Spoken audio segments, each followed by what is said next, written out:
ભાવનગરના રહીશને સ્ટોક માર્કેટમાં પ્રોફિટ આપવાના બહાને રૂપિયા ઠગી લીધા હતા. રૂપિયા 1.01 કરોડના સાયબર ફ્રોડ મામલે અમદાવાદના શખ્સની અટક.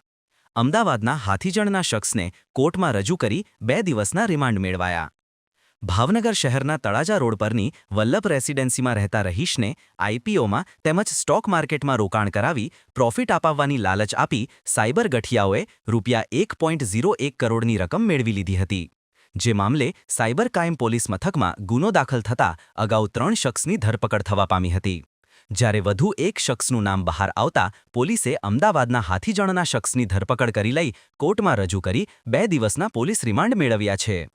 બનાવની જાણવા મળતી વિગતો અનુસાર ભાવનગર શહેરના તળાજા રોડ પર ટોપ3 સર્કલ વલ્લભ રેસિડેન્સી ઈશાવાશ્યમમાં રહેતા મૂળ સુરતના ભેસાણ રોડ ઉગત જીનગરી સોસાયટીમાં રહેતા અજયભાઈ જસવંતભાઈ પટેલે જે તે સમયે ભાવનગર સાયબર ક્રાઇમ પોલીસ મથકમાં ફરિયાદ નોંધાવી હતી કે અજાણ્યા આરોપીઓએ તેઓને ક્રિએશન ઇન્વર્સ એપ્લિકેશન ડાઉનલોડ કરાવી સેબીનું બનાવટી સર્ટી મોકલી તેમાં આઈપીઓ તથા સ્ટોક માર્કેટમાં રોકાણ કરાવી પ્રોફિટ આપવાના નામે વિશ્વાસમાં લઈ તેઓ પાસેથી કુલ 1,01,90,000ની રકમ અલગ અલગ બેંક એકાઉન્ટમાં મેળવી લઈ તેઓ સાથે છેતરપિંડી વિશ્વાસઘાત કર્યો હતો.